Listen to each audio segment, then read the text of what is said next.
अब बताओ, एक तो लेंथ कितनी करनी है आपके बालों की? आप तो इतने थोड़ी काट थोड़ा? हाँ कुछ डालना। ठीक है, जितना मिनिमम होगा उतना आपने निकाल देंगे। ठीक है, और कट में कैसा लेना है वो आपको? Step step. और आगे से कुछ शॉर्ट में या फिर लॉन्ग में ही रखना है आपको? आगे से थोड़े से काट देंगे, मतलब थोड़ा सा शॉर्ट में कर हाँ, देना है ना। थोड़ा सा। इसको हम इतना हाँ। इस लेयर में कर देंगे ना, मतलब एक फेस फ्रेमिंग बना देंगे आगे से। और पीछे से ही हाँ, लेंथ पीछे रहेगी, से- हल्का पीछे से, हाँ, फुल्का चौक थोड़ा होगा सा, ओनली हाँ, ना बस। हाँ। ठीक है, ओके ठीक।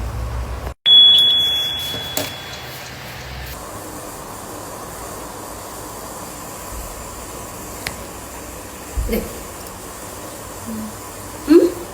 इससे आपकी क्या फेस फ्रेमिंग भी हुई और ये आपके यहाँ से लेयर्स भी आ गए। ठीक है, 1 मिनट में